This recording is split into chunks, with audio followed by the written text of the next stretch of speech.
Chapter 1. The Silent Overture.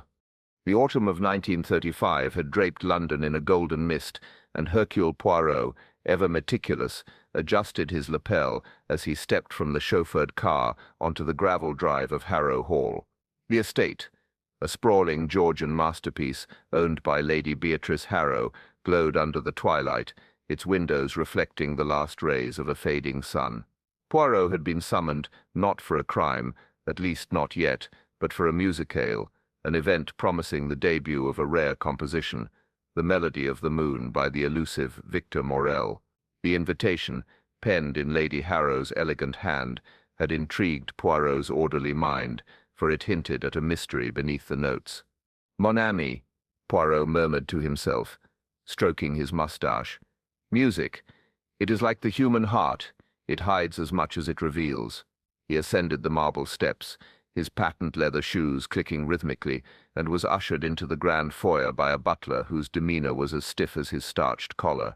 The drawing-room buzzed with anticipation. Crystal chandeliers cast prisms across the gathered guests, aristocrats in silks and tails, musicians clutching instrument cases, and a smattering of curious intellectuals. Lady Beatrice Harrow, a widow in her 50s with silver-streaked hair and a commanding presence, greeted Poirot with warmth. "Monsieur Poirot, your presence honors us," she said, her voice carrying the polish of old money. "Victor Maurel's melody is a treasure, and tonight we unveil it."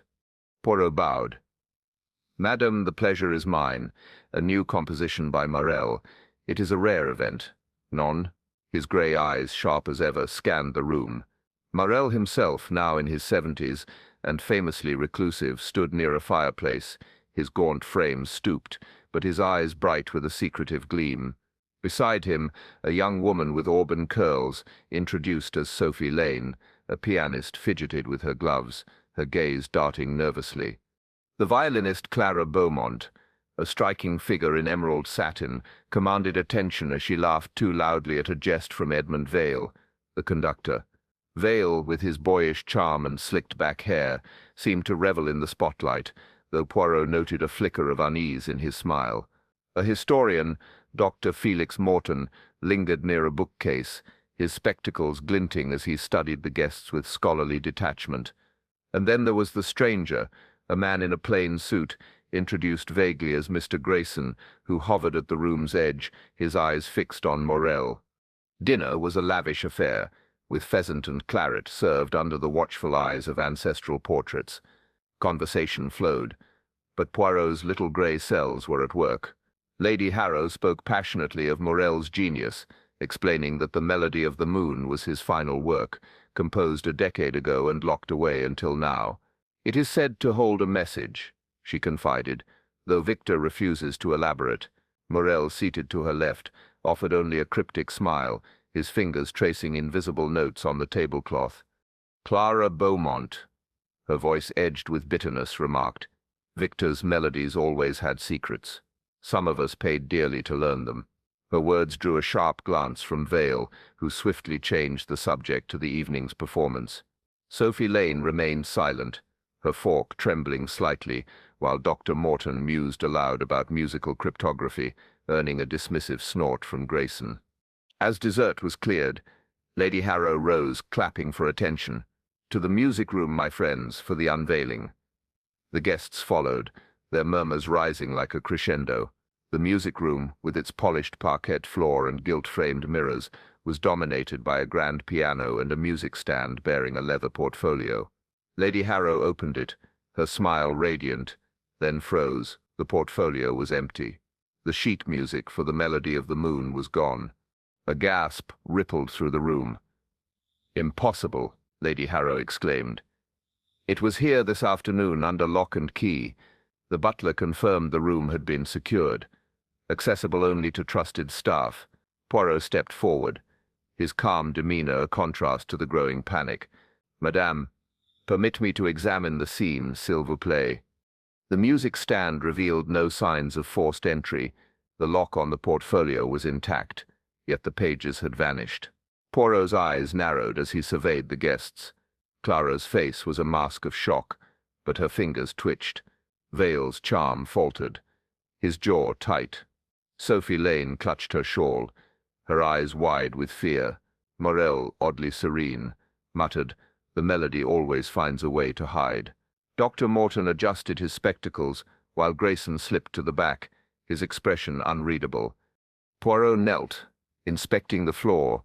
Near the music stand, he spotted a tiny corner of paper, torn and bearing a single musical note, a quarter rest. He slipped it into his pocket, his mind racing. "A silent note," he murmured, "and yet it speaks." The theft was no accident. It required skill and motive, but why steal a melody? Was it for profit, revenge, or something deeper? Lady Harrow, pale but composed, addressed the room. "Until this matter is resolved, I ask you all to remain at Harrow Hall. Monsieur Poirot, will you assist us?" Poirot inclined his head. "Bien sûr, madame. The little grey cells, they are already at work." As the guests dispersed, their whispers like discordant chords, Poirot lingered in the music room. The silence was profound, yet it thrummed with secrets.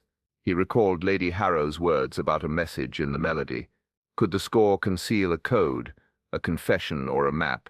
And who among the guests, Clara with her bitterness, Vale with his unease, Sophie with her fear, or the enigmatic Grayson, knew its true value? Poirot straightened, his moustache twitching. "The overture, it is silent," he said softly, "but the symphony of truth, it will play." He resolved to observe, to listen, and to unravel the puzzle of the missing melody. The night was young, and Harrow Hall, with its glittering facade, held a darkness that only Hercule Poirot could illuminate. Chapter 2. The Discordant Note.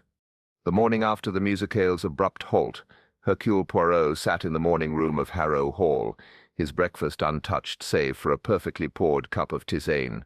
The room, bathed in pale sunlight filtering through tall windows, was a study in elegance, mahogany panels, a crystal vase of roses, and a ticking grandfather clock that seemed to count the seconds of unease among the guests. Poirot's little grey cells hummed as he prepared to interview Lady Beatrice Harrow and the key figures present at the theft of the Melody of the Moon.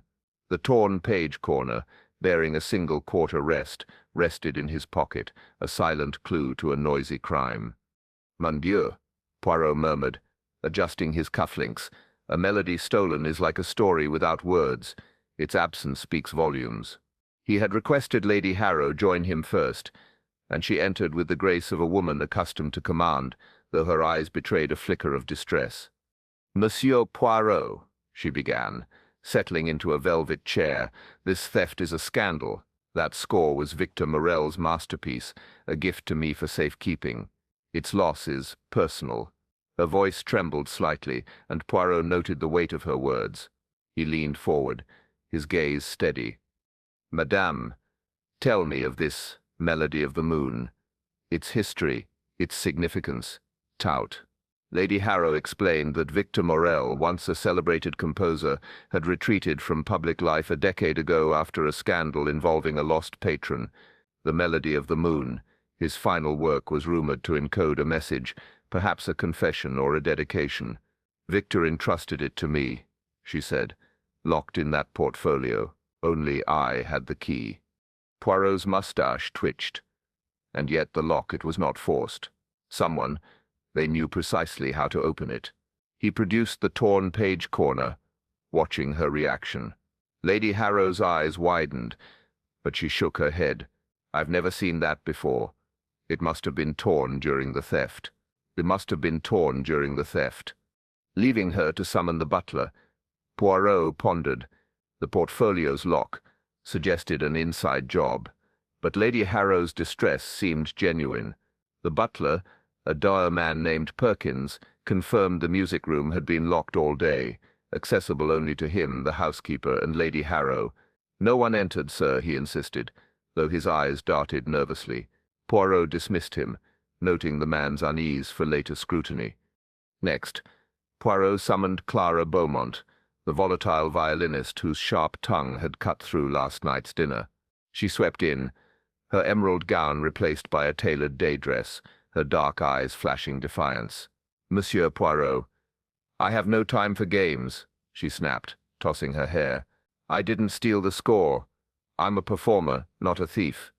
Mademoiselle, Poirot said smoothly, your passion for music, it is evident. But your words last night, about paying dearly for Morel's secrets. Qu'est-ce que c'est? Clara's face tightened.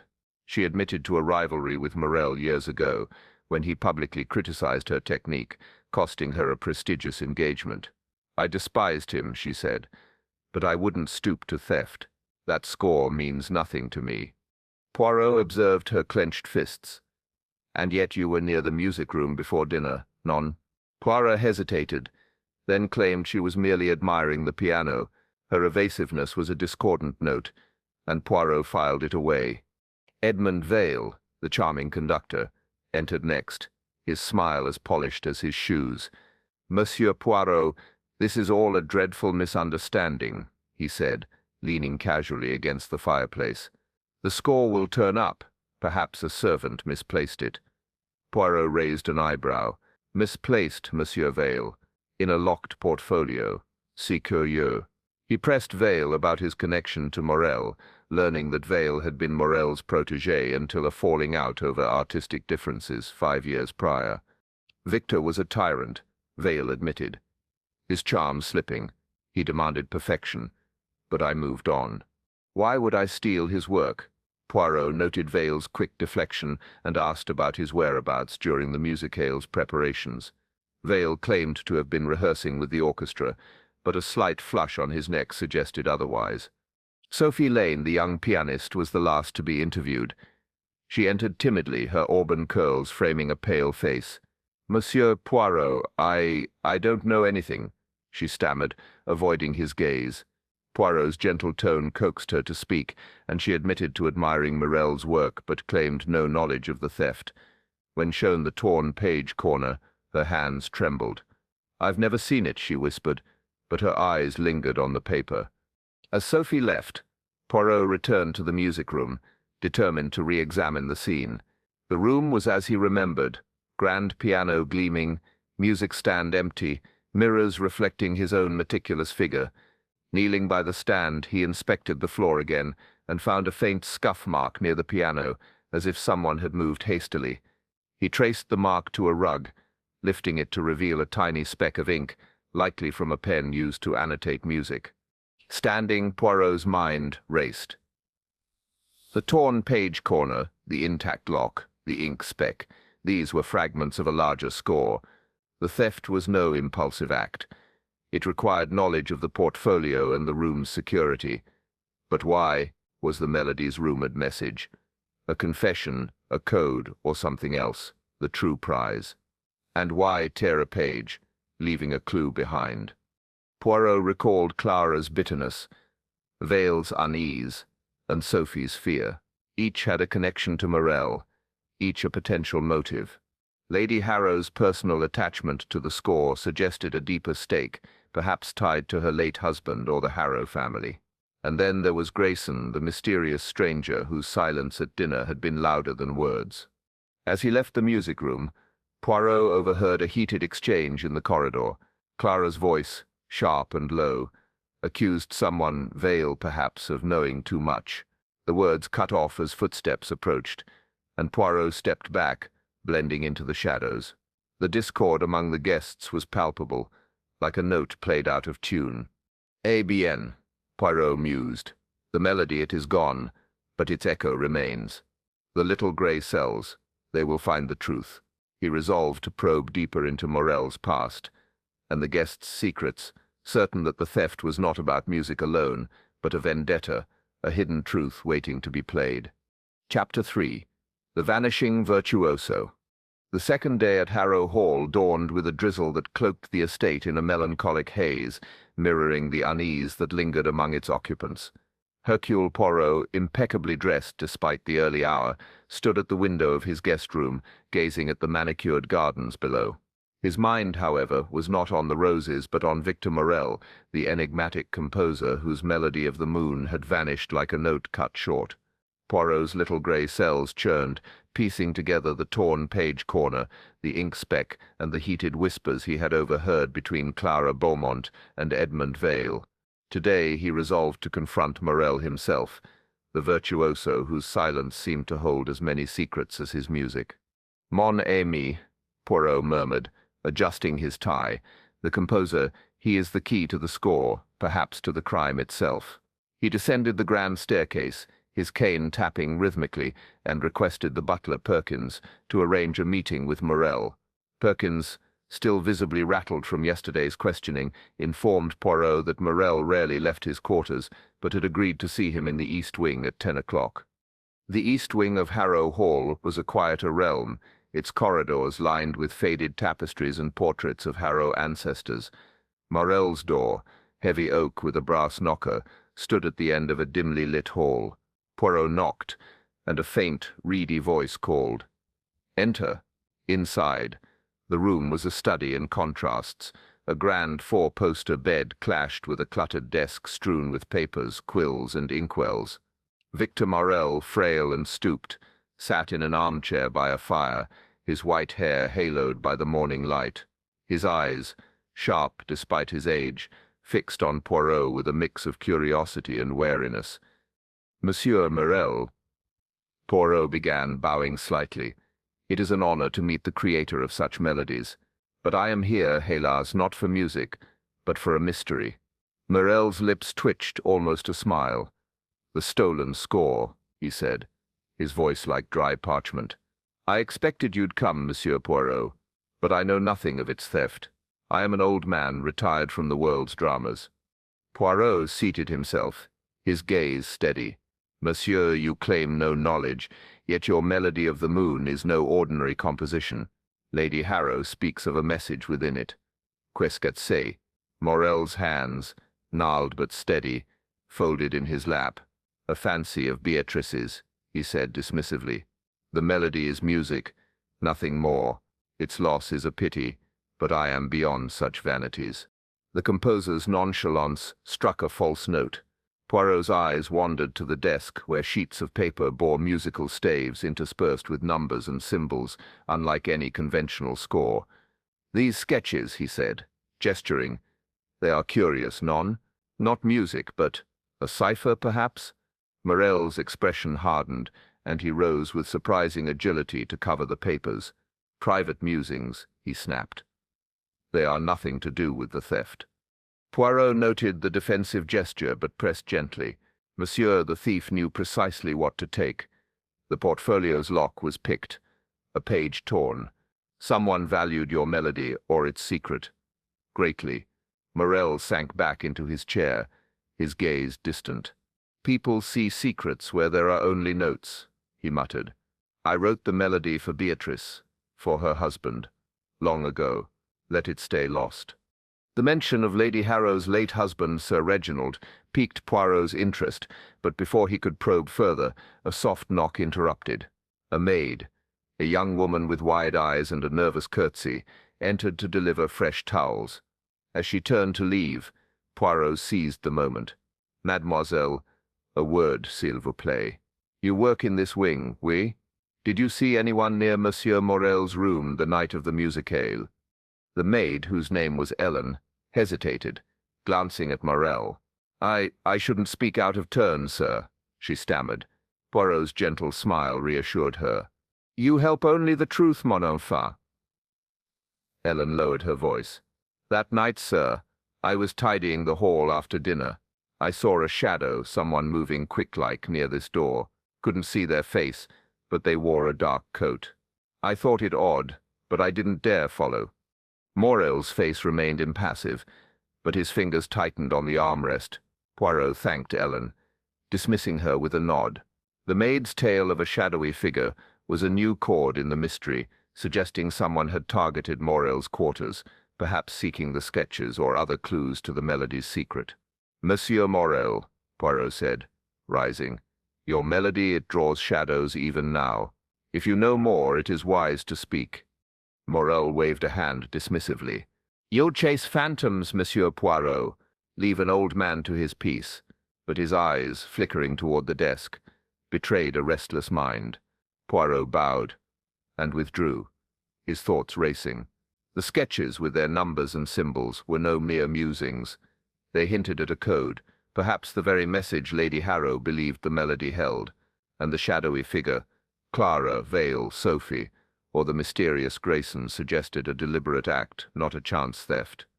As Poirot returned to the main house, he encountered Sophie Lane in the corridor, her face pale as she clutched a music book. "Monsieur Poirot," she said, startled. "I was just practicing." Her voice trembled, and Poirot noted her unease. "Mademoiselle, you are troubled. Non? The theft. It weighs on us all." Sophie nodded, but hurried away, her footsteps echoing like a staccato beat. In the drawing-room, Poirot found Lady Harrow conferring with Dr. Felix Morton, the historian. Morton, adjusting his spectacles, was expounding on musical cryptography. Morel's era was rife with coded compositions, he said eagerly. A melody could hide anything. A political message.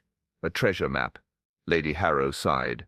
"Felix, you read too many novels," but Poirot's interest was piqued. Could Morel's sketches align with such a theory? Reflecting on the morning's discoveries, Poirot felt the mystery deepening, Morel's evasiveness, the cryptic sketches, the maid's sighting, all pointed to a melody that was more than music. Was it a map, a confession, or a scandal tied to Sir Reginald Harrow? And who was the shadowy figure stalking the east wing under cover of night? "Eh bien," Poirot mused, stroking his moustache. The virtuoso vanishes into his silence, but the little grey cells they see through the mist. He resolved to watch Morel closely and investigate the guest's connections to the composer's past. The melody's absence was a discordant note, but Poirot was determined to restore its harmony and uncover the truth. Chapter 4. The Crescendo of Secrets. By the afternoon of the second day at Harrow Hall, the drizzle had thickened into a steady rain, drumming against the tall windows of the drawing-room, where Hercule Poirot had summoned the household. The air was heavy with suspicion, each guest a note in a discordant symphony that Poirot's little grey cells sought to harmonize. The theft of Victor Morel's Melody of the Moon had unraveled the estate's polished facade, and Poirot, standing by the fireplace with his hands clasped behind his back, prepared to probe the secrets lurking beneath. The torn page corner, the cryptic sketches in Morel's room, and the maid's sighting of a shadowy figure near the east wing had convinced him that the theft was no mere act of greed, but a calculated move tied to a deeper motive. "Mesdames et messieurs," Poirot began, his voice clear and measured, "we are gathered to discuss the disappearance of a masterpiece. The Melody of the Moon is gone, and among us someone knows why." His grey eyes swept the room, noting each reaction. Lady Beatrice Harrow, seated in a high-backed chair, clutched a handkerchief, her composure strained. Victor Morel, frail but alert, leaned on his cane, his expression unreadable. Clara Beaumont, the fiery violinist, stood by a window, her arms crossed, while Edmund Vale, the conductor, lounged with forced ease on a sofa. Sophie Lane, the young pianist, sat rigidly, her hands twisting in her lap. Dr. Felix Morton, the historian, adjusted his spectacles, and the enigmatic Mr. Grayson lingered near the door, his face a mask of indifference. Lady Harrow spoke first, her voice trembling with indignation. "Monsieur Poirot, this is intolerable. My guests are not thieves." "Surely a servant." Poirot raised a hand, silencing her gently. "Madame." The portfolio's lock was picked with skill, the room secured. "A servant, perhaps, but the motive, it lies among those who know the melody's value." He turned to Morel. "Monsieur, you claim the melody is mere music, yet its theft suggests otherwise. Will you not enlighten us?" Morel's eyes flickered, but he shook his head. "I am an old man, Monsieur Poirot. My music stirs passions, but I cannot guess who took it." His evasiveness drew a scoff from Clara Beaumont. "Oh, Victor, spare us your humility," she snapped. "Your melodies always hid something. Games, riddles, sleights. You ruined me once with your honesty. Why should we trust you now?" The room tensed, and Poirot noted the venom in her words, recalling her admitted rivalry with Morel. "Mademoiselle Beaumont," Poirot said smoothly, "your resentment, it is clear. Did it drive you to take the score? Perhaps to settle an old score?" Clara's eyes blazed. "I'd sooner burn it than touch it," she retorted, but her fingers twitched, betraying nerves. Poirot shifted his gaze to Edmund Vale, whose charm faltered under scrutiny. "Monsieur Vale, you were Morel's protégé. Way? Yet you parted ways. Was the melody a reminder of past grievances?" Vale laughed too brightly. "Victor was a taskmaster, but I've no grudge.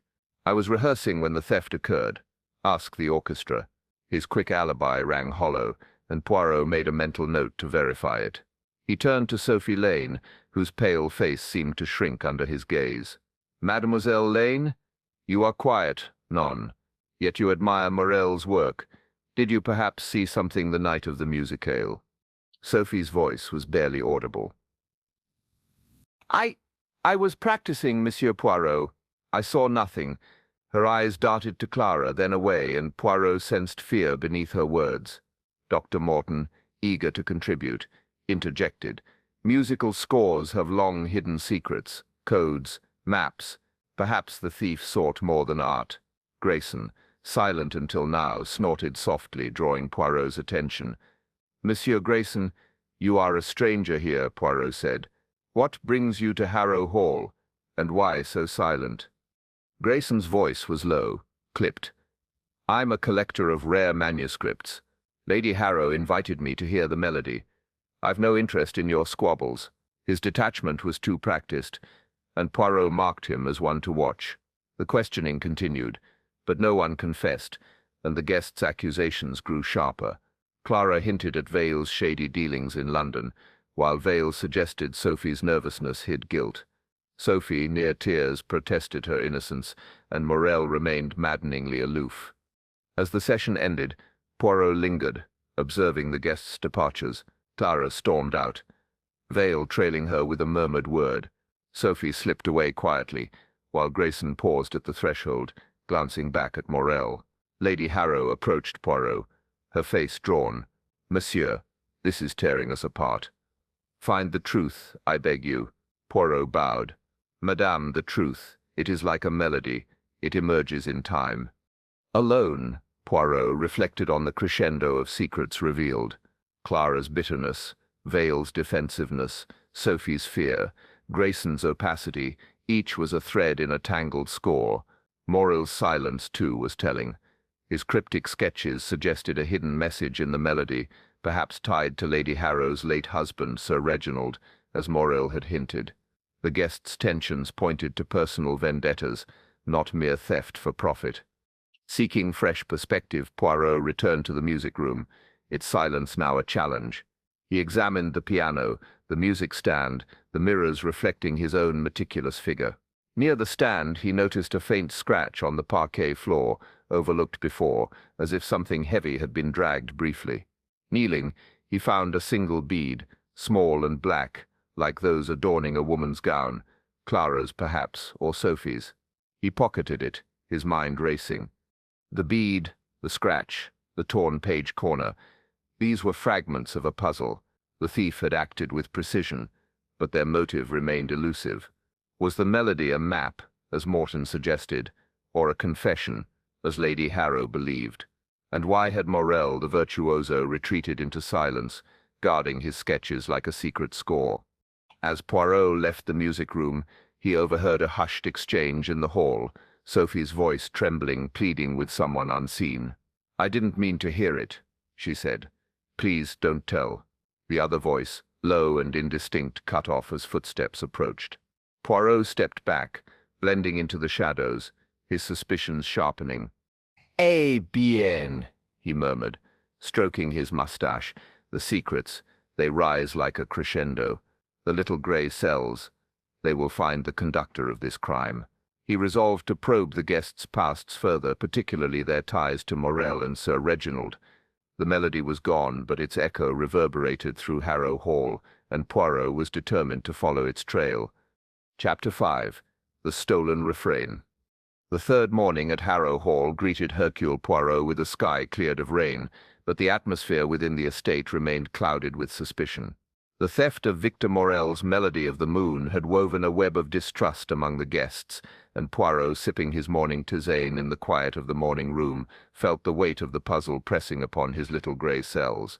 The torn page corner, the cryptic sketches in Morel's room, the shadowy figure reported by the maid Ellen, the black bead, and the faint scratch on the music-room floor, all were notes in a discordant score, and Poirot was determined to find their harmony.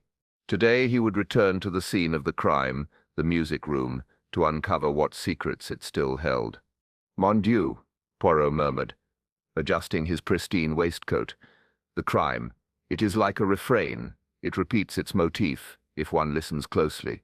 He made his way to the music-room, his cane tapping a steady rhythm on the polished floors of Harrow Hall.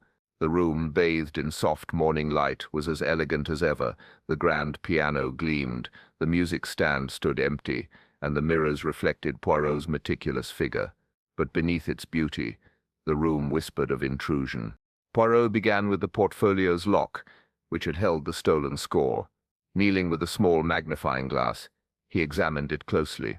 The lock was a delicate brass mechanism, designed for security rather than decoration. There were no scratches or dents to suggest brute force. Instead, faint traces of oil and a minute nick in the keyhole betrayed the work of a skilled lockpick. "C'est magnifique," Poirot said softly, but also très révélateur. "The thief, they are no amateur." This confirmed his suspicion that the theft required both access and expertise, narrowing the pool of suspects to those with opportunity and cunning. Turning to the music stand, Poirot retraced his earlier findings. The faint scratch on the parquet floor, near where he had found the black bead, suggested haste, a chair or shoe dragged in a moment of panic. The bead itself, small and jet black, could belong to Clara Beaumont's gown, or perhaps Sophie Lane's, though Poirot recalled no such adornment on Lady Harrow or the men.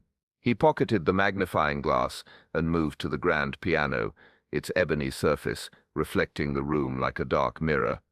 As he ran his fingers along the piano's edge, Poirot's keen senses detected a slight irregularity, a panel near the keyboard that felt looser than it should. With a gentle press, a small compartment sprang open, hidden beneath the piano's lid. Inside lay a single sheet of paper, folded tightly, bearing a handwritten musical phrase. 5 notes, a simple but haunting sequence in a minor, unlike any standard melody. Poirot's eyes gleamed. "Tiens, a secret refrain," he murmured, "but not the stolen score. Why leave this behind?" The phrase was not part of the Melody of the Moon, at least not according to Lady Harrow's description of the full score. Yet its presence in a hidden compartment suggested intent. Was it a decoy, a clue, or a fragment of something larger? Poirot examined the paper closely. The ink matched the speck he had found near the music stand, and the handwriting bore a resemblance to Morel's spidery script from the sketches in his room. The notes, however, were accompanied by no numbers or symbols, unlike the cryptic sketches. The thief, they took the score but missed this, Poirot mused, or they knew exactly what to leave. His thoughts turned to the melody's rumoured message. Lady Harrow had spoken of a hidden meaning. Dr. Morton of musical cryptography, and Morel himself had hinted at a connection to Sir Reginald Harrow. Could this phrase be a key to a cipher, a map, or a confession encoded in the stolen score? The precision of the theft, lock-picked, score taken, page torn, suggested the thief knew the melody's value, not as art but as a vessel for secrets. But what secret? A scandal, a fortune, or a betrayal? Poirot's reverie was interrupted by footsteps. He slipped the paper into his pocket as Clara Beaumont entered, her face flushed with agitation. "Monsieur Poirot," she said, her voice sharp, "are you hounding us all now? I told you I didn't take the score." Poirot smiled serenely. "Mademoiselle, I seek only the truth. You know this room well, oui? Did you ever notice a hidden place in the piano?" Clara's eyes widened briefly, before she laughed. A brittle sound. "A hidden compartment? You read too many detective novels. I came to practice, not to be interrogated." Her deflection was swift, but Poirot noted her glance at the piano. "Merci, mademoiselle," he said, dismissing her. As she left, He heard her muttering about Victor's tricks, reinforcing his suspicion of her grudge against Morel.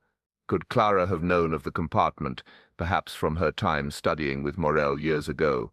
Or was another guest Vale, with his past as Morel's protégé, or Sophie, with her nervous demeanour, more likely to have discovered it?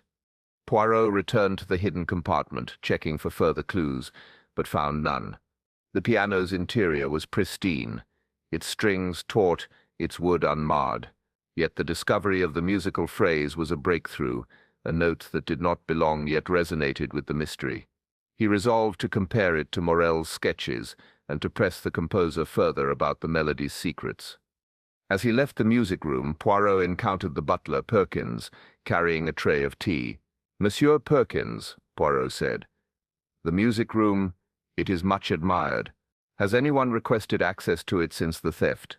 Perkins hesitated, then admitted, "Miss Lane was here yesterday, sir, looking at the piano. Said she needed to tune it, but she left quickly." Poirot's moustache twitched. Sophie's presence in the music room, unmentioned during questioning, was another discordant note. Stepping into the corridor, Poirot overheard a low argument near the library, Edmund Vale's voice urgent, saying, "You can't keep hiding it, Sophie. Tell me what you know." Sophie's reply was inaudible, but her tone was frantic. Poirot paused, unseen, as the voices faded. The web of secrets was tightening, each guest entangled in their own motives.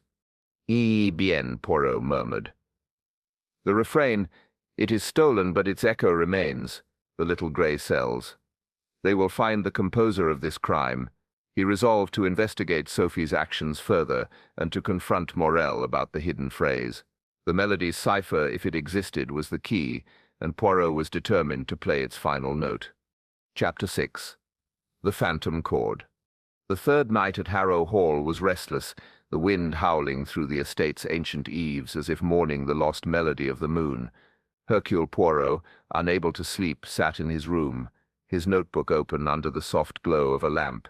His little grey cells churned over the puzzle's mounting clues, the torn page corner, the cryptic sketches in Victor Morel's quarters, the black bead, the faint scratch in the music room, and the hidden musical phrase found in the piano's secret compartment. Each was a note in a phantom chord, elusive yet resonant, hinting at a coded message within the stolen score. As midnight approached, Poirot's thoughts were interrupted by a piercing scream that shattered the silence, echoing through the corridors like a discordant trill. "Mon Dieu!" Poirot exclaimed, seizing his dressing-gown and cane. He hurried into the hall, his patent leather slippers silent on the carpet.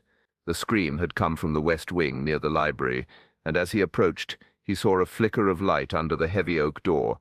Other footsteps followed, Lady Beatrice Harrow, her face pale in a silk robe, and Edmund Vale, dishevelled but alert. "What was that?" Lady Harrow gasped, clutching her shawl. Poirot raised a hand for silence and pushed open the door. The library, a cavernous room lined with leather-bound tomes and oak shelves, was lit by a single lamp on a reading table. Sprawled beside it was Dr. Felix Morton, the historian, unconscious, his spectacles askew and a book clutched tightly in his hands. Blood trickled from a small gash on his temple, and a heavy brass candlestick lay nearby, its base stained red. "Sacreblow," Poirot muttered, kneeling beside Morton. He checked the man's pulse, steady though weak, and gently pried the book from his grasp. Its title, "The Art of Musical Cryptography," sent a thrill through Poirot's mind. "Madame, summon the butler and a doctor." He instructed Lady Harrow, who nodded and hurried out. Vale hovered, his face a mix of shock and suspicion. "Who would do this?" he asked, his voice unsteady. Poirot's grey eyes scanned the room. The lamp cast long shadows, but no other clues were immediately apparent. No footprints, no torn fabric, no lingering scent. The window was latched, ruling out an outsider. "Monsieur Val," Poirot said sharply. "Where were you when the scream sounded?" Val blinked, then said, "In my room, reading. I came as soon as I heard it." His quick response was plausible, but Poirot noted a slight tremor in his hands. Perkins, the butler, arrived with a maid carrying a basin of water and bandages. They tended to Morton, who stirred with a groan as Poirot examined the book. A page was marked, discussing how composers in the 19th century hid messages in music, codes using note sequences or numerical patterns. A margin bore Morton's scrawl. Morel's melody fortune. Poirot's mustache twitched. Could this be the legend Morton had hinted at, a lost fortune encoded in Morel's work? As Morton regained consciousness, his eyes fluttered open, wide with fear. "Monsieur Poirot," he croaked. I was attacked. Didn't see them." Poirot leaned closer. "Monsieur, what did you find in this book? Speak, s'il vous plaît." Morton's voice was faint. "A legend, Morel's final work. They say it hides a map to a fortune lost in France after the war. I was researching. Someone struck me from behind." The revelation hung in the air like a suspended cord. Lady Harrow, returning with news that a doctor was en route, gasped. "A fortune? Felix, that's nonsense." But Poirot's mind raced. The melody's rumored message, the cryptic sketches, the hidden phrase, all could align with a coded map. The attack on Morton suggested someone feared his discoveries, someone who knew the library's quiet hours. Poirot questioned Morton further, but the historian's memory was foggy. "I came here after dinner," he said, wincing as the maid dabbed his wound. "The book was on the shelf. I heard a creak then. Nothing." Poirot examined the candlestick, its weight sufficient to stun but not kill. The assailant had acted with precision, not panic, suggesting intent to silence rather than murder. As Morton was helped to his room, Poirot lingered in the library, his gaze falling on the shelf where the book had been. A faint dust outline showed it had been recently moved, and nearby a single page of sheet music, not Morel's score but a practice piece, lay discarded.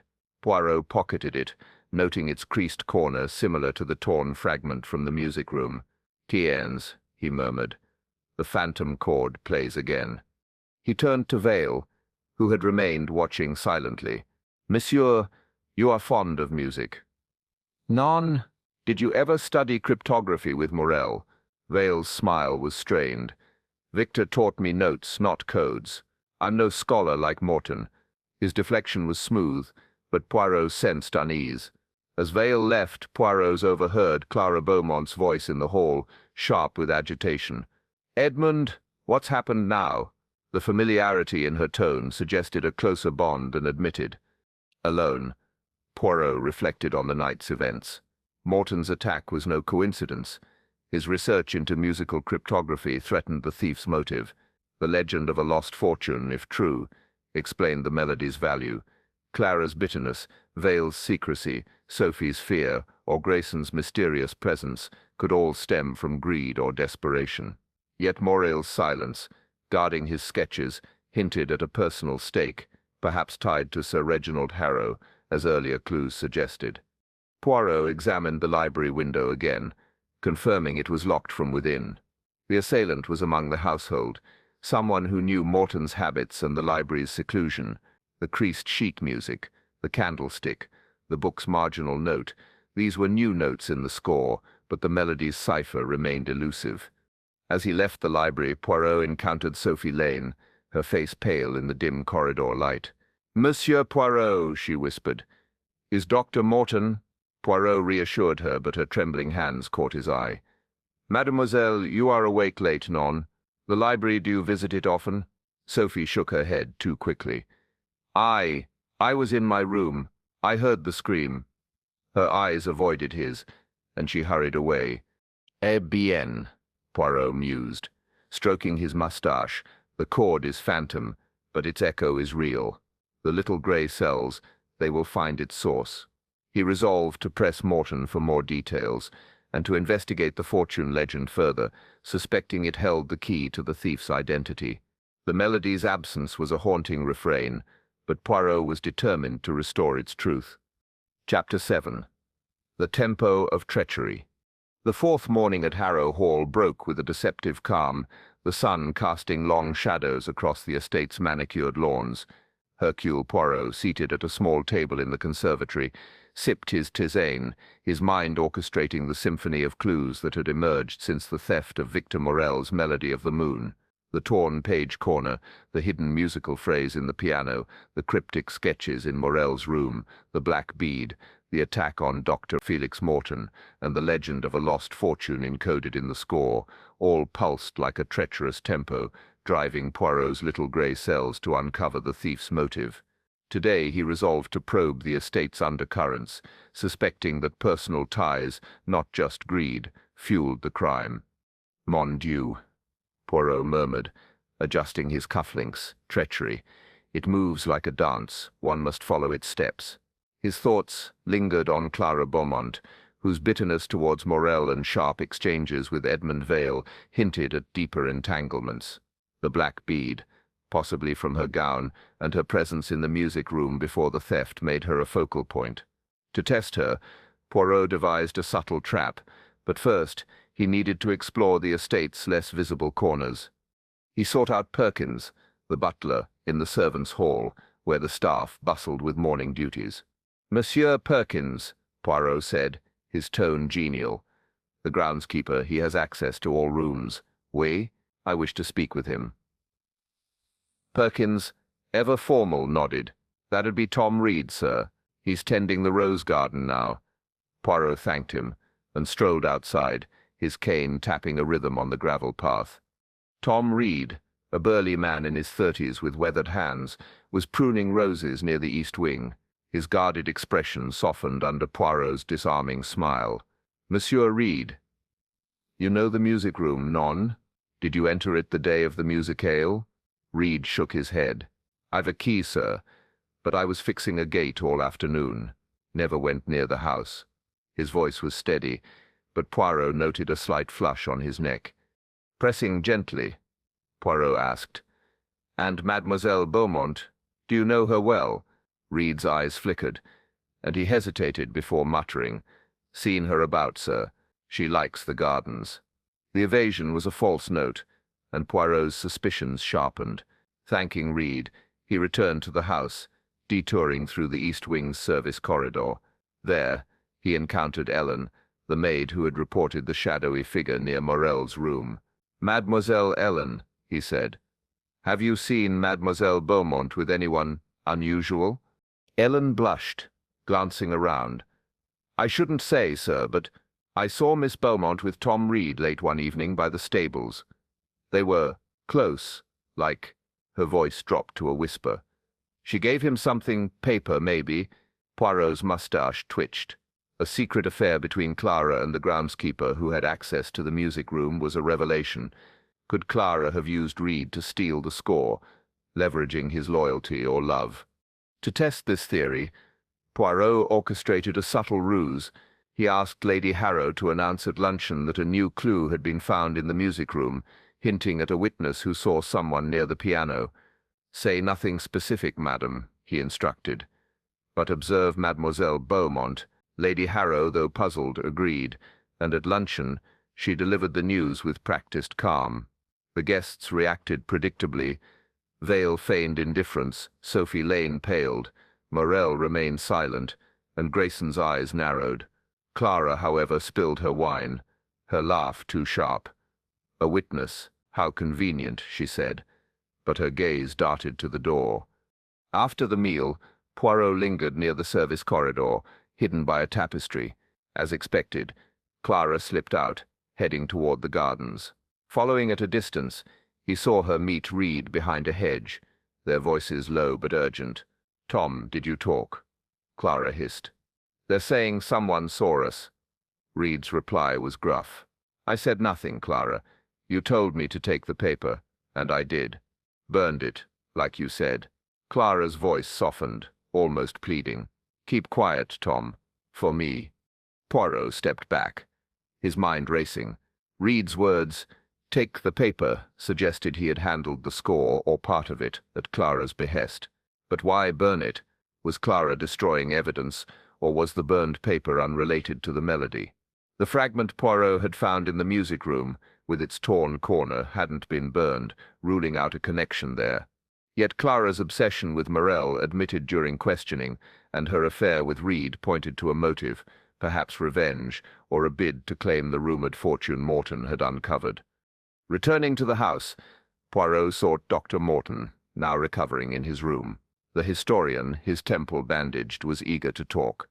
Monsieur Poirot, that book, The Art of Musical Cryptography, it mentions Morel's teacher who hid estate deeds in a score. I think the Melody of the Moon conceals something similar, tied to Sir Reginald Harrow's investments in France. Poirot nodded, recalling Morel's hint about Sir Reginald. Monsieur, this fortune, could it drive someone to violence? Morton's eyes widened. Oh, yes. Millions, perhaps, lost after the war. The fortune legend gained weight, but Poirot wondered if Clara's motive was personal, not financial. Her rivalry with Morel, her affair with Reed, her nervous reaction to the witness trap, all suggested a vendetta, perhaps using the Melody's theft to sabotage Morel or expose a secret tied to Sir Reginald. Reed's role, likely unwitting, complicated the score. As evening fell, Poirot encountered Sophie Lane in the drawing-room, practicing scales on a small piano. Her fingers faltered under his gaze. "Mademoiselle, you are troubled, non? The music room. You visited it recently." "Why?" Sophie's eyes filled with tears. I only wanted to play the piano, Monsieur Poirot. I heard nothing, saw nothing." Her denial was fervent, but Poirot sensed fear, perhaps of Clara or Vale, whose argument he had overheard. Alone, Poirot reflected on the tempo of treachery unfolding. Clara's affair and Reed's involvement were a new measure, but the Melody's cipher, fortune, confession, or scandal remained the key. The hidden phrase, the sketches, the attack on Morton, all pointed to a thief desperate to control the score's secret. Was Clara the conductor, or was she a pawn in a larger scheme? "Eh bien," Poirot murmured, stroking his mustache. "The treachery, it quickens, but the little grey cells, they keep time." He resolved to confront Clara directly and verify Reed's actions, suspecting the groundskeeper held another clue. The Melody's absence was a haunting beat, but Poirot was determined to find its rhythm. Chapter 8. The Minor Key Conspiracy. The fourth afternoon at Harrow Hall found Hercule Poirot in the estate's rose garden, where the air was thick with the scent of blooms and the hum of bees. The tranquillity belied the storm of secrets brewing within the house, where the theft of Victor Morel's Melody of the Moon had entangled its guests in a web of suspicion. Poirot's little grey cells were ablaze, orchestrating the clues accumulated thus far: the torn page corner, the hidden musical phrase in the piano, Morel's cryptic sketches, the black bead, the attack on Dr. Felix Morton, and Clara Beaumont's affair with the groundskeeper Tom Reed, who had admitted to handling a paper at her behest. The legend of a lost fortune hinted at by Morton pulsed beneath it all, but Poirot sensed a conspiracy deeper than greed, a minor key of motives uniting the guilty. "Mon Dieu," Poirot murmured, pausing to admire a crimson rose. "The crime. It is like a fugue. Many voices, one theme." His thoughts turned to Edmund Vale, the charming conductor whose quick alibis and uneasy glances suggested a hidden score. Clara's overheard accusation of Vale, knowing too much, and his vague past with Morel made him a prime suspect. To unravel Vale's role, Poirot decided to investigate his movements, beginning with a discreet inquiry among the staff. He found Ellen, the maid, polishing silver in the pantry. "Mademoiselle Ellen," Poirot said, his tone warm. "Monsieur Vale, he is often about the estate, oui? Has he left Harrow Hall since the musicale?" Ellen hesitated, then whispered, "I heard Perkins say Mr. Vale took the car to London 2 days ago, sir, after breakfast. Said it was for orchestra business, but he was back by dinner." Poirot's moustache twitched. A trip to London, unmentioned during questioning, was a discordant note. Thanking Ellen, Poirot sought out Perkins, who confirmed Vale's excursion. "He said he was meeting a colleague, sir," Perkins added, "but he seemed in a hurry." Poirot's suspicions deepened. London offered opportunities to fence a stolen manuscript, or to conspire with others. He resolved to search Vale's room, a delicate task requiring discretion. Waiting until the guests gathered for tea in the drawing-room, Poirot slipped upstairs, his footsteps silent on the plush carpet. Val's room in the West Wing was tidy but impersonal, with a suitcase, a few books on music, and a conductor's baton on the dresser. Poirot's methodical search began with the wardrobe, where he found nothing but tailored suits. Under the bed, however, a small leather case caught his eye. Inside was a folded letter, its wax seal broken, written in a tight, unfamiliar hand. The text was cryptic. The melody's truth must stay buried. Meet at the usual place. Destroy this. No signature, but the paper bore a faint watermark, a crescent moon, eerily reminiscent of the stolen score's title. Tunes, Poirot murmured, pocketing the letter. The phrase, "the melody's truth," echoed Lady Harrow's belief in a hidden message, and the instruction to destroy the note suggested a conspiracy. Was Vale meeting a black market dealer, a co-conspirator, or someone else tied to the score's secret? The watermark hinted at a connection to Morel, whose sketches also featured moon-like symbols. As Poirot replaced the case, a floorboard creaked outside. He froze, then relaxed as footsteps faded. Likely a servant. He left the room, his mind racing. Vale's secret meeting, and the coded letter pointed to a larger scheme, possibly involving other guests. Clara's affair with Reed, Sophie Lane's fear, and Grayson's mysterious presence all fit a pattern of collusion, each driven by their own stake in the melody's secret, be it fortune, revenge, or scandal. At tea, Poirot observed Vale closely. The conductor was charming as ever, regaling Lady Harrow with tales of Parisian orchestras, but his eyes darted to Clara, who avoided his gaze. Sophie Lane sat silently, her teacup trembling, while Grayson, as usual, lingered at the room's edge, his silence louder than words. Morel was absent, pleading fatigue, but Poirot suspected the composer was guarding his sketches, perhaps fearing further intrusion. To test Vale, Poirot joined the conversation, casually mentioning, "Monsieur Vale, London is vibrant, you must miss its music halls." Having visited so recently, Vale's smile faltered, but he recovered quickly. "Oh, a brief errand, Monsieur Poirot. Nothing to rival Harrow Hall's charm."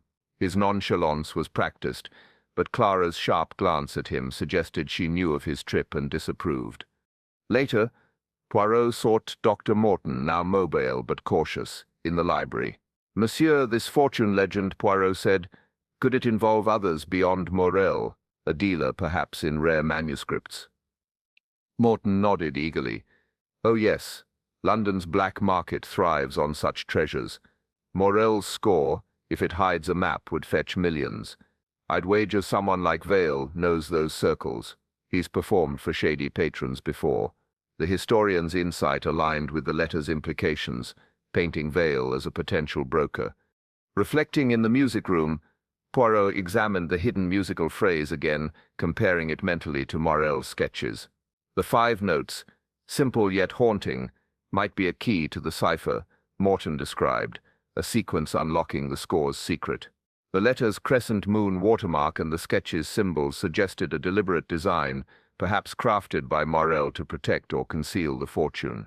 But why steal the score if Vale, Clara, or others already knew its secret? Was the theft a distraction or a bid to control the cipher's revelation?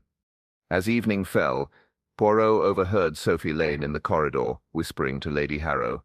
I found something, but I'm afraid to say," Sophie stammered. Lady Harrow's reply was soothing, but Poirot noted Sophie's glance toward the West Wing, Vale's quarters. Her fear, perhaps, of Vale or Clara, hinted at knowledge of the conspiracy. Alone, Poirot pieced together the minor key of motives.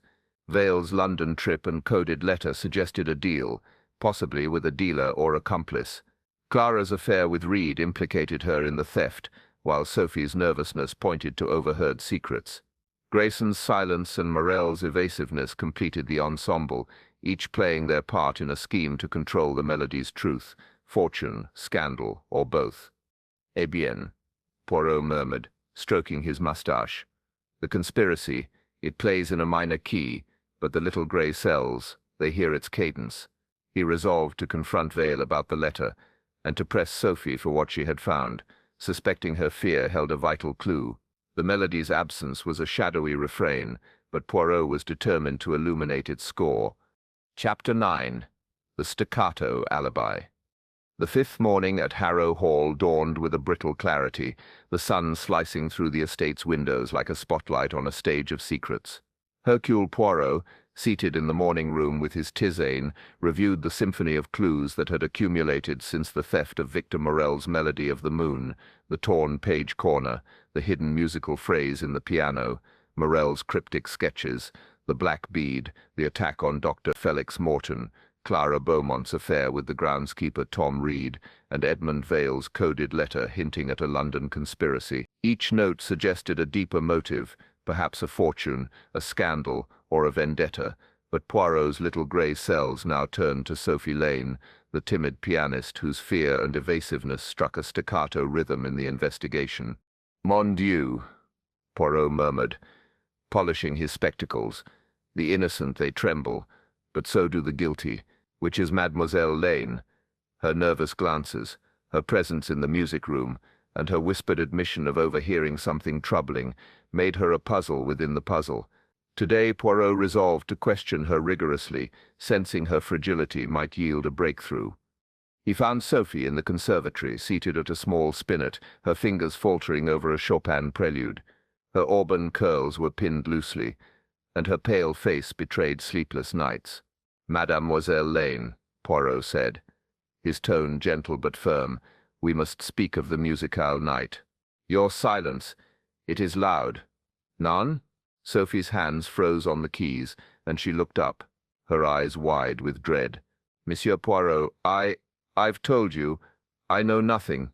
Poirot seated himself beside her, his grey eyes piercing. "Mademoiselle, you were in the music room before the theft." "Oui. The butler saw you there, tuning the piano. Yet you did not mention this. Why?"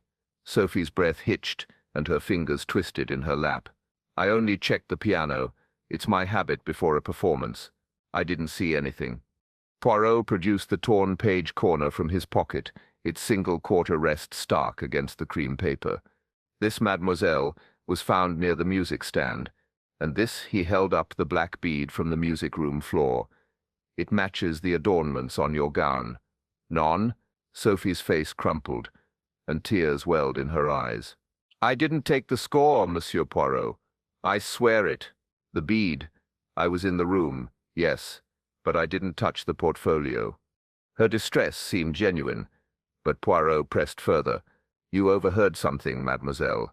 In the corridor you spoke of fear, of a secret." "What did you hear?" Sophie's voice broke, and she buried her face in her hands. "It was Clara and Mr. Vale," she whispered. "Before the musicale in the hall," Clara said. "It's our chance to ruin him. I thought they meant Morel. I was afraid to say anything. They're so powerful." Poirot's moustache twitched. Clara and Vale plotting against Morel aligned with their past grievances. Clara's rivalry, Vale's falling out as his protégé. But Sophie's fear suggested she knew more. "Mademoiselle, your alibi for the theft. Where were you when the portfolio was opened?" Sophie hesitated, then said, "I was in the drawing room with the guests. I stepped out briefly, to the powder room." Her voice faltered, and Poirot noted the vagueness, a staccato alibi full of gaps. To test her further, Poirot decided to revisit the music room, inviting Sophie to accompany him under the pretext of retracing her steps. She followed reluctantly, her hands trembling as they entered the familiar space. The grand piano gleamed, the music stand stood empty, and the mirrors reflected Sophie's pale reflection. Poirot knelt near the piano where he had found the black bead and the faint scratch. His sharp eyes caught a glint beneath the music stand, a silver hairpin, delicate and curved, identical to those pinning Sophie's curls. "Théans," Poirot said, holding it up. "This, mademoiselle, is yours, non?" Sophie gasped, her hand flying to her hair where a similar pin gleamed. I don't know how it got there," she stammered. "I was here, yes, but only to tune the piano." Her panic was palpable, and Poirot wondered if she was a pawn, caught in Clara and Vale's scheme, or a cunning accomplice hiding behind innocence. He softened his tone. "Mademoiselle, if you are innocent, you must trust Poirot. What else do you know? Sophie's tears spilled over. I heard Clara tell Tom Reed to get it done that night. I didn't know what it meant until the score was gone. I'm scared, Monsieur Poirot. They'll think I betrayed them. Her admission confirmed Reed's role in Clara's plan, but her fear of retaliation suggested a larger conspiracy, perhaps involving Vale's London contact. Poirot escorted Sophie back to the conservatory, assuring her of his protection, though his mind was ablaze. The hairpin placed Sophie at the scene, but her breakdown rang true. Her fear was that of a witness, not a thief. Yet her shaky alibi and presence in the music room raised doubts. Was she coerced by Clara, manipulated by Vale, or playing a deeper game? The coded letter in Vale's room, mentioning the melody's truth, and the fortune legend from Morton's book pointed to a collective motive, with Sophie as an unwilling participant. Seeking further clues, Poirot returned to the music room alone, examining the piano's hidden compartment again. The musical phrase, 5 notes in A minor, remained a tantalizing enigma. He compared it mentally to Morel's sketches, noting their shared elegance but lacking the numerical codes. Could Sophie, as a pianist, have recognized its significance, perhaps stumbling upon the compartment by chance? Her fear of Clara and Vale suggested she had seen or heard something incriminating, but her silence protected the guilty, or herself. As evening approached, Poirot overheard Lady Harrow in the drawing-room, consoling Sophie. "You must tell Monsieur Poirot everything, my dear," Lady Harrow urged. Sophie's reply was muffled, but Poirot caught. "I can't, they'll ruin me." The words echoed Clara's threat to ruin, Morel tightening the web of conspiracy, alone. Poirot reflected on the staccato rhythm of Sophie's alibi, her hairpin, her overheard secrets, her fear, all pointed to a role, however small, in the theft. Clara's manipulation of Reed, Vale's coded letter, and the fortune's allure suggested a syndicate of motives, with Sophie caught in its strings. Was she a pawn coerced into silence, or an accomplice, masking cunning with tears? "Eh bien," Poirot murmured, stroking his moustache. The alibi, it is staccato, broken, yet revealing. The little grey cells, they will find its truth. He resolved to confront Clara about her plot with Reed, and to press Vale about his London contact, suspecting Sophie's fear held the key to unraveling the conspiracy. The melody's absence was a haunting pause, but Poirot was determined to play its next note. Chapter 10. The Fugue of Motives. The fifth evening at Harrow Hall shimmered with an uneasy tension, the chandeliers casting fractured light across the drawing-room, where Hercule Poirot stood, his hands clasped behind his back. The theft of Victor Morel's Melody of the Moon had woven a complex fugue of motives among the guests, each voice, Clara Beaumont's bitterness, Edmund Vale's secrecy, Sophie Lane's fear, and the enigmatic Grayson's silence, intertwining in a melody of deceit. Poirot's little grey cells hummed with the clues accumulated, the torn page corner, the hidden musical phrase, Morel's cryptic sketches, the black bead, the hairpin, the attack on Dr. Felix Morton, Clara's affair with Tom Reed, and Vale's coded letter. The legend of a lost fortune, possibly encoded in the score, pulsed beneath it all, but the thief's identity remained elusive. Tonight Poirot would conduct a daring experiment to provoke a reaction. "Mon Dieu," Poirot murmured, adjusting his tie. "A fugue, it repeats and varies. Let us stir the voices to reveal the thief." He had devised a trap, a staged announcement that the melody had been recovered, designed to unsettle the culprit. He confided his plan to Lady Beatrice Harrow, who, though sceptical, agreed to play her part. "Monsieur Poirot," she said, her voice strained, "I trust you, but this deception, it risks chaos." Poirot smiled serenely. "Madame, chaos is the crucible of truth." At dinner, Lady Harrow rose, her presence commanding silence. "My friends," she announced, "I have splendid news. The Melody of the Moon has been found, hidden in a servant's quarters. We shall perform it tomorrow." Gasps rippled through the room. Clara Beaumont's fork clattered to her plate, her eyes flashing with alarm. Edmund Vale's smile froze, his fingers tightening on his glass. Sophie Lane's face drained of color. her gaze darting to Clara. Grayson, ever impassive, sipped his wine, but his knuckles whitened. Victor Morel, seated at the table's head, raised an eyebrow, his expression unreadable. Dr. Felix Morton, his temples still bandaged, leaned forward eagerly, muttering about ciphers. Poirot observed each reaction, his grey eyes sharp. The announcement was a lie. The score remained missing, but the guests' responses were a crescendo of guilt. Clara's agitation, Vale's tension, Sophie's fear, and Grayson's subtle unease confirmed a collective stake in the melody's fate. Morel's calm, however, was a discordant note. Did he know the score was still lost, or was he complicit in its theft? After dinner the guests dispersed, their whispers like a storm of notes. Poirot lingered in the drawing-room, ostensibly reading, but his senses were alert. He overheard Clara hiss to Vale in the corridor, "If it's found, we're finished."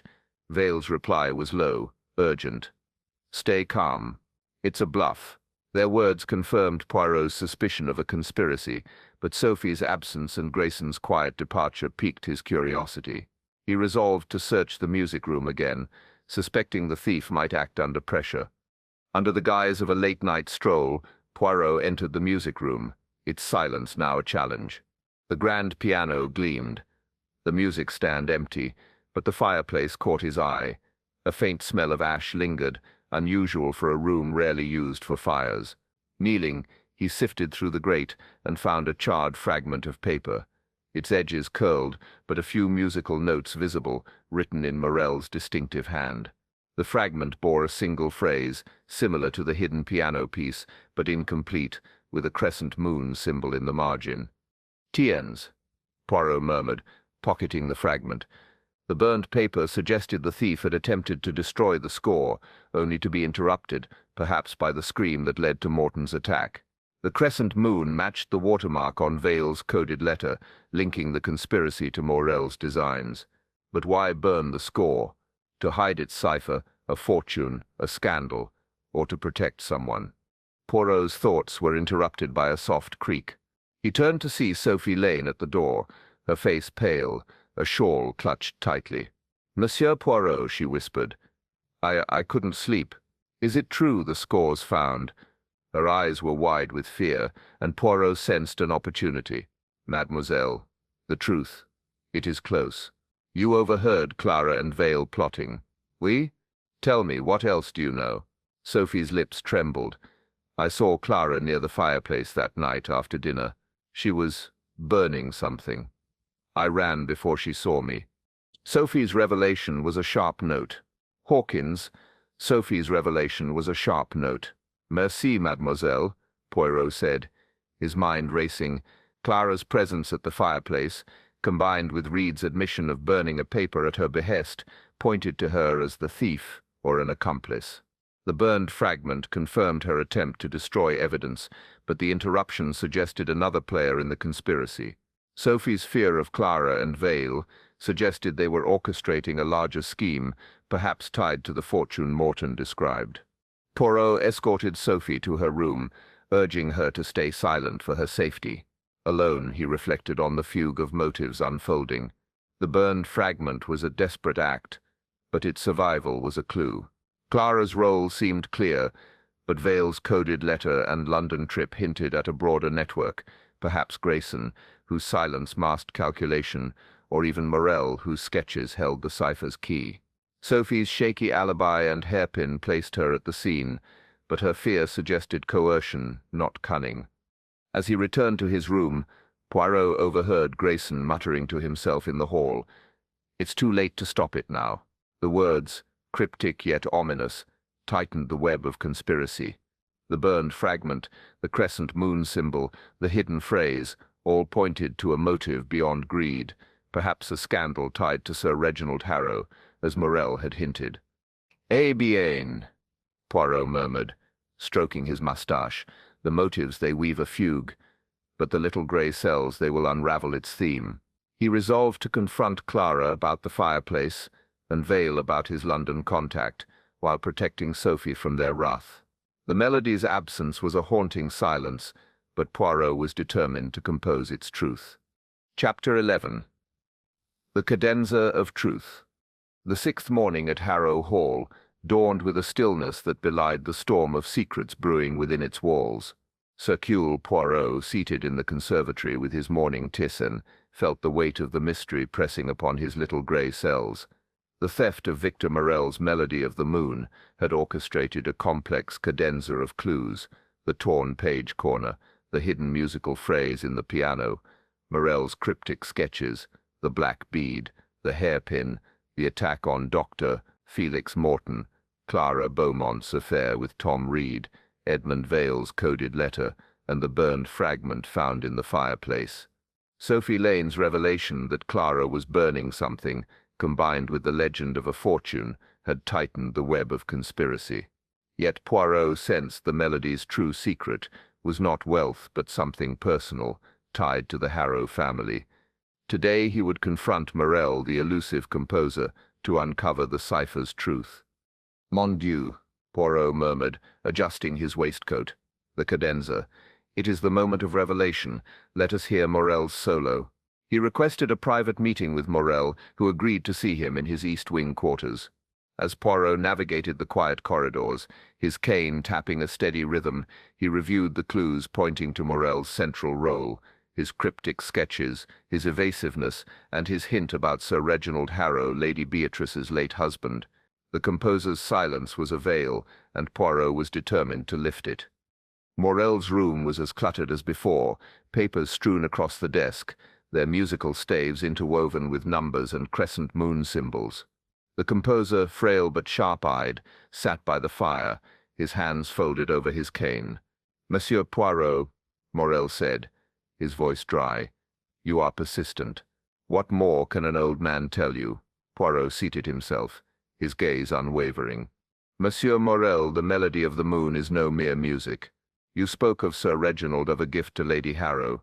What secret does your score conceal?"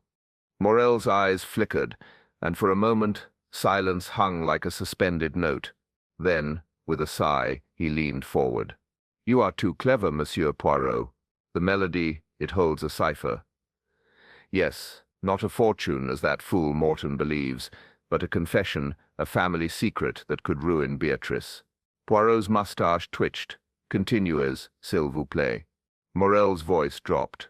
"Reginald Harrow, my friend, was not the man the world knew. Years ago he strayed in France during the war. A liaison, a child born in secret. I wrote the Melody to encode the truth, to protect Beatrice's honor and the child's." The revelation struck like a chord. The Melody's cipher was no map to gold, but a confession of Sir Reginald's infidelity, a scandal that would shatter Lady Harrow's reputation and the Harrow legacy. "And the cipher?" Poirot asked. "It names this child." Morel nodded. "The notes combined with my sketches reveal a name and a place. I entrusted the score to Beatrice, but I never told her its meaning. She believes it a tribute to Reginald." Poirot leaned back, his mind racing. The theft now made sense. Someone sought to expose or suppress this secret, not for profit but for power, blackmail, revenge, or protection. Monsieur, who knew of this cipher? Morel shook his head. "No one, I thought. But Clara, my former student. She was close to Reginald. She may have suspected. And Vale, my protégé. He knew my habit of coding messages." Poirot recalled Clara's bitterness and Vale's coded letter, both now cast in a new light. Leaving Morel, Poirot reflected on the composer's confession. The cipher's personal nature explained Clara's vendetta. Perhaps she resented Reginald's betrayal or sought to expose it. Vale's London trip and coded letter suggested he might be brokering the secret to a third party, possibly Grayson, whose silence hinted at knowledge. Sophie's fear and her hairpin in the music room suggested she had stumbled into the conspiracy, perhaps coerced by Clara or Vale. To test his theory, Poirot sought Lady Harrow in the drawing-room. "Madame," he said gently, "the Melody, it is tied to Sir Reginald. Did he ever speak of indiscretions?" Lady Harrow's face paled, but she shook her head. "Reginald was a good man, Monsieur Poirot. If there were secrets, he kept them from me." Her denial was firm, but her eyes betrayed doubt, and Poirot wondered if she suspected the truth. Next, Poirot visited the music room, where the burned fragment and hidden phrase had been found. Examining the fireplace, he noted the ash was recent, confirming Sophie's claim that Clara was burning something the night of the theft. The fragment's crescent moon symbol matched Morell's sketches and Vale's letter, tying the conspiracy to the cipher. Clara's attempt to destroy the score suggested she knew its secret or feared its exposure. As he left the music room, Poirot encountered Sophie, her face drawn with worry. "Mademoiselle," he said, "you saw Clara at the fireplace. Did she speak of Sir Reginald?" Sophie's eyes widened. She mentioned him once, angrily, said he ruined everything. I didn't understand. Poirot nodded, piecing together Clara's motive, a personal grudge against Reginald, perhaps for rejecting her or favoring Morell, driving her to steal and destroy the score. In the corridor, Poirot overheard Vale whispering to Grayson, "The secret's safe, for now." Grayson's low reply was inaudible, but his nod was curt. The exchange confirmed their involvement, but their roles, blackmailer, accomplice, or protector, remained unclear. Poirot's trap, the fake announcement of the score's recovery, had provoked reactions, but the burned fragment suggested the thief was desperate to erase the cipher's truth. Alone, Poirot reflected on the cadenza of motives. Morell's confession recast the theft as a bid to control a family secret, not a fortune. Clara's affair with Reed, Vale's London dealings, Sophie's fear, and Grayson's silence formed a conspiracy to expose or suppress Sir Reginald's scandal. The burned fragment, the hidden phrase, the sketches, all pointed to a cipher that named a child, a truth that could destroy Lady Harrow. Bien, Poirot murmured, stroking his moustache, the cadenza. It sings of truth, but the little grey cells, they will name its composer. He resolved to confront Clara and Vale about their roles, and to protect Sophie, whose knowledge made her a target. The melody's absence was a haunting pause, but Poirot was determined to play its final note. Chapter 12. The Finale Scepter's Revelation. The sixth evening at Harrow Hall pulsed with an electric anticipation, as if the very walls of the estate held their breath for the unraveling of the mystery. Hercule Poirot stood in the music room, its grand piano and empty music stand silent witnesses to the theft of Victor Morell's Melody of the Moon. The clues had woven an intricate score, the torn page corner, the hidden musical phrase in the piano, Morell's cryptic sketches, the black bead, Sophie Lane's hairpin, the attack on Dr. Felix Morton, Clara Beaumont's affair with Tom Reed, Edmund Vale's coded letter, and the burned fragment in the fireplace. Morell's confession that the melody's cipher concealed a scandal, Sir Reginald Harrow's secret child, had shifted the motive from fortune to blackmail. Tonight, Poirot would gather the suspects and conduct the finale, revealing the thief and their motive. "Mesdames et messieurs," Poirot began, his voice resonant as he addressed the assembled guests. "The melody of the moon is gone, but its truth remains. Tonight, Hercule Poirot will name the thief." Lady Beatrice Harrow, pale but composed, sat near the piano. Morell, frail yet alert, leaned on his cane. Clara Beaumont, her eyes defiant, stood by a mirror. Edmund Vale, his charm strained, lounged against a wall. Sophie Lane, trembling, clutched a shawl. Dr. Morton, bandaged but attentive, adjusted his spectacles. Grayson, the enigmatic stranger, lingered at the room's edge, his face impassive. Poirot paced slowly, his grey eyes sweeping the room. The theft. It was no act of greed. None. The melody hides a cipher, a confession of Sir Reginald Harrow's indiscretion, a child born in France. This secret, it could ruin Madame Harrow's name. The thief sought to control it for blackmail.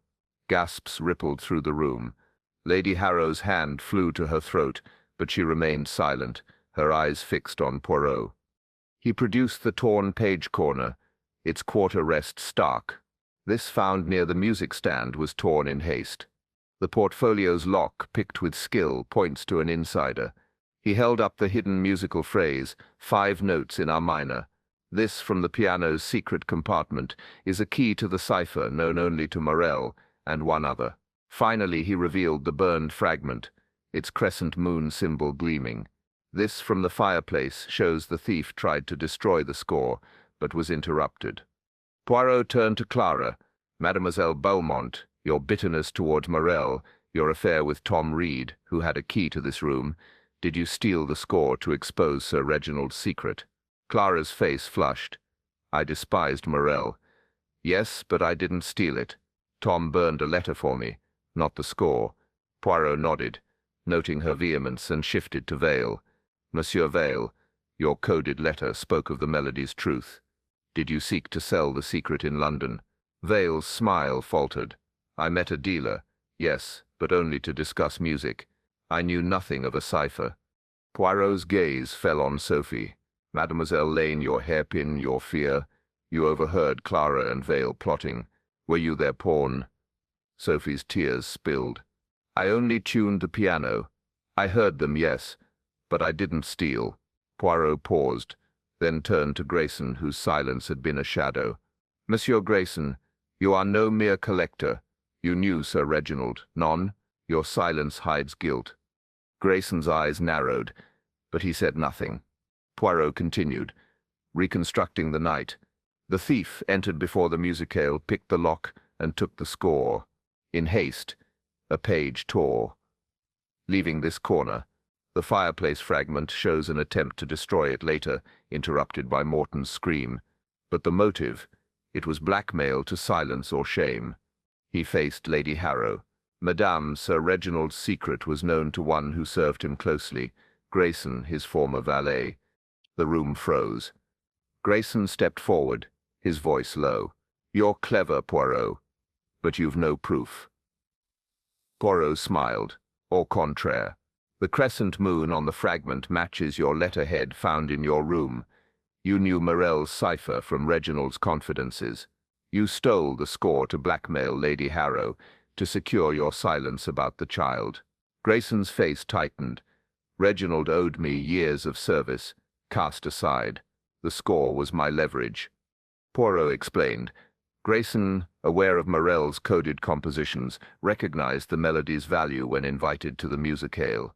He picked the lock, stole the score, but tore a page in his haste. Later, fearing exposure, he tried to burn it, only to be startled by Morton's presence in the library. Clara and Vale, suspecting the secret, conspired separately, unaware of Grayson's act, while Sophie's eavesdropping made her a target of their fear. Lady Harrow rose, her voice trembling. Mr. Grayson, how could you? Grayson's defiance crumbled. I wanted justice, not ruin.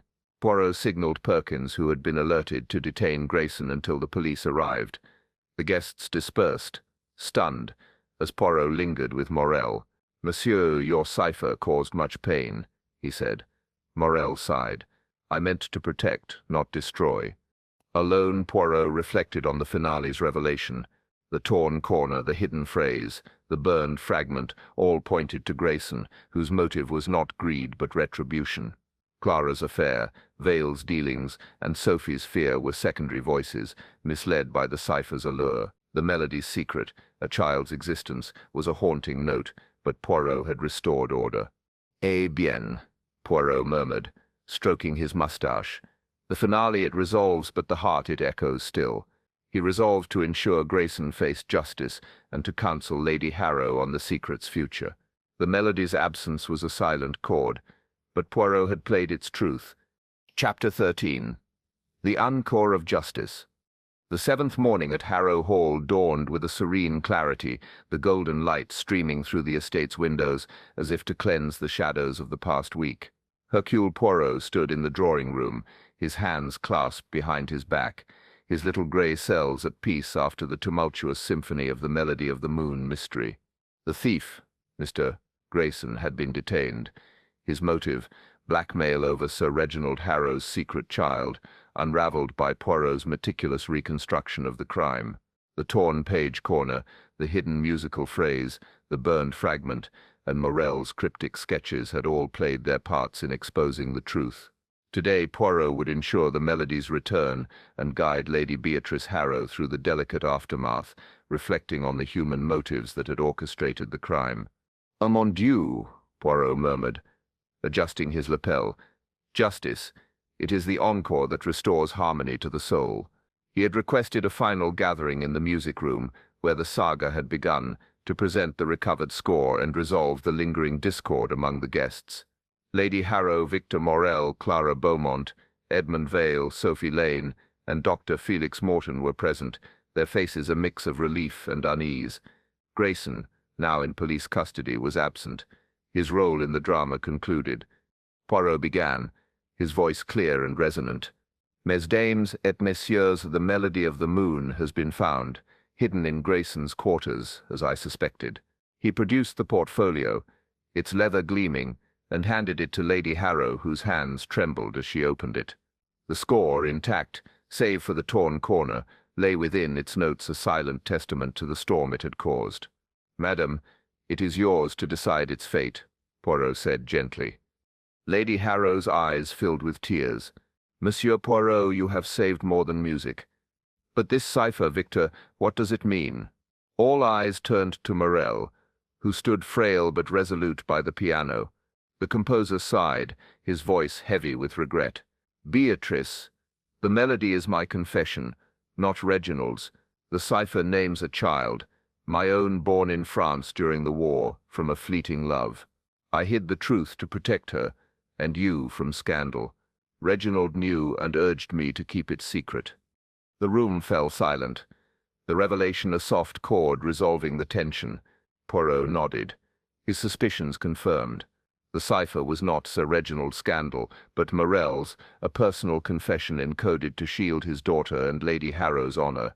Grayson, as Reginald's valet, had learned of it and sought to exploit it for blackmail, stealing the score to pressure Lady Harrow for payment or silence. Clara's bitterness, Vale's dealings, and Sophie's fear were missteps in the same score, driven by misunderstandings of the melody's secret. Clara, her defiance softened, spoke first. "Victor, I thought you hid Reginald's betrayal to hurt me. I was wrong. Her affair with Tom Reed, Poirot noted, had been a desperate bid to uncover the truth, not to steal it. Vale, his charm restored, admitted, I chased rumors of a fortune, Monsieur Poirot. My London contact was a mistake, not a crime. Sophie, tears streaming, confessed. I overheard Clara and Vale, but I was too scared to speak. I'm sorry. Her hairpin and presence in the music room were innocent, her fear a product of the conspiracy's shadow. Dr. Morton, his scholarly zeal undimmed, mused, the cipher's elegance is remarkable, even if not for treasure. Poirot smiled. Monsieur, the human heart hides greater treasures than gold. He turned to Lady Harrow. Madame, what will you do with the melody? She clutched the score, her voice steady. It will be played as Victor intended, not as a secret, but as music. No scandal will tarnish Harrow Hall. At her request, Sophie took her place at the piano, her fingers steady despite her nerves. Morel handed her the score, his eyes misty, as the first notes of the melody of the moon filled the room, haunting, delicate, yet resolute. The guests listened, transfixed. The cipher, now understood as Morel's confession, lost its power to harm, its beauty transcending the pain it had caused. Poirot, standing by a mirror, felt the music resonate, a reminder of order restored. As the final note faded, the guests dispersed, their tensions eased. Clara apologized to Morel, who nodded forgiveness. Vale promised to abandon his shady contacts, while Sophie found solace in the music's truth. Morton, scribbling notes, planned a paper on musical ciphers, and Lady Harrow thanked Poirot privately. "You've saved my home, monsieur," she said. Poirot bowed. "Madame, it is the little grey cells. They serve justice." Alone in the music room, Poirot reflected on the encore of human nature. Grayson's blackmail was driven by resentment, not greed, a wound from years of service to Sir Reginald. Clara's vendetta, Vale's ambition, Sophie's fear, all were notes in a symphony of human frailty, seeking to control a secret that, in the end, was a father's love. The torn corner, the hidden phrase, the burned fragment, these were mere props in a drama of motives, resolved by Poirot's clarity. As he prepared to leave Harrow Hall, Poirot paused at the grand staircase, glancing at the portraits of Harrow ancestors. The heart, It composes its own melody, he mused, stroking his mustache. But justice, it brings the encore. He had ensured Grayson's prosecution and protected Morell's daughter, whose identity remained private at Lady Harrow's insistence. The melody now played was no longer a cipher but a testament to truth. Stepping into the waiting car, Poirot looked back at the estate, its windows glowing in the twilight. The mystery was solved, the score restored, and the guests freed from suspicion. Yet the echo of the melody lingered, a reminder of the delicate balance between secrecy and revelation. "Eh bien," Poirot murmured. "The little grey cells, they have played their part. C'est fini."